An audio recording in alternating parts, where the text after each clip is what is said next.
Are we, for once and for all, going to learn to what extent Donald Trump contributed and participated in the pedophilia ring that we have come to know as Trumpstein and the Ghislaine Maxwell saga that has been going on ever since Pam Bondi said she had the Epstein files and she was going to release them, and now they don't exist, and we never said they existed, blah, blah, blah, whatever. But did you know this? Ro Khanna, a Democratic representative from California, is holding a press conference in Washington, D.C. on Tuesday with survivors, victims of the Trumpstein saga, to talk about the president's involvement in the whole thing.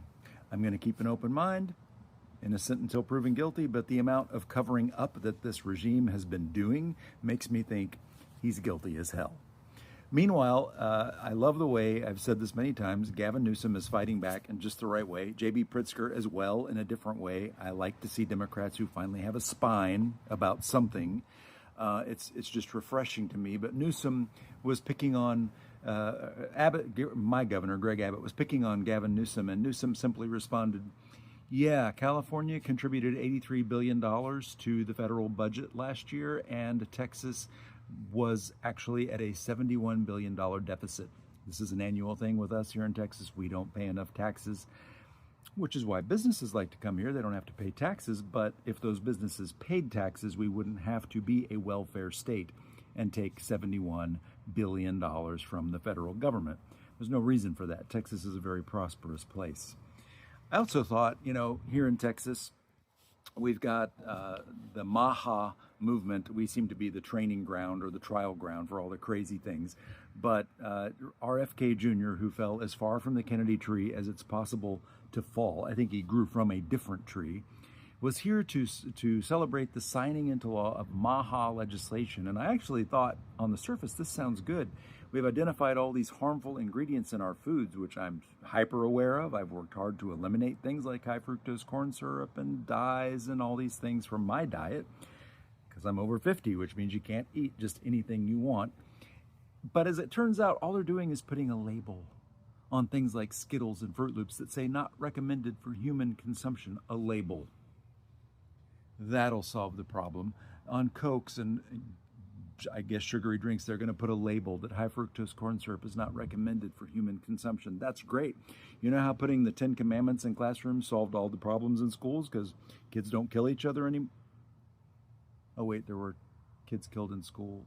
I guess the guy that went into the Catholic school in Minnesota and killed 2 kids didn't read the 10 Commandments. Maybe it should be on the front door. And then he would read it and he wouldn't do it. Isn't that how warning signs work?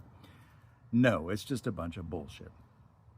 And Kennedy talking about mitochondrial inflammation. You can see it in the faces of people. Okay, you cannot see mitochondrial inflammation in the faces of people.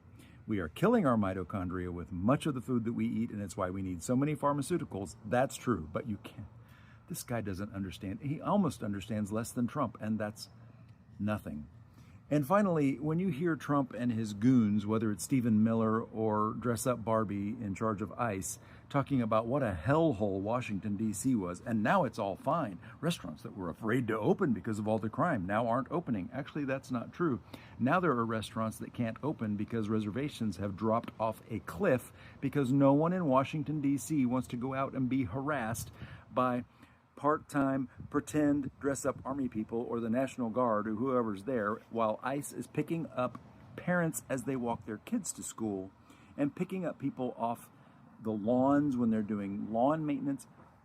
Okay, we all feel so much safer, and coming soon to a city near you, by the way, especially if you live in a blue state. So yeah, that's great. The truth is, Washington, D.C. didn't need this. J.B. Pritzker is saying Chicago will not tolerate this. The federal government has no right to come into cities and take over like they're in charge of something.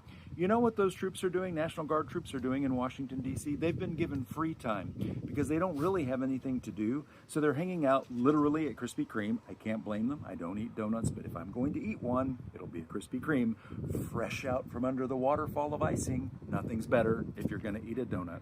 And they're going to museums to look at art and to do, it's like, oh my God, you've brought all these National Guard people in to be tourists. I guess because the tourists aren't coming to America anymore because we're too stupid for them. Anyway, my name's Bill. I'm a college professor in Dallas, Texas. As always, thanks for watching.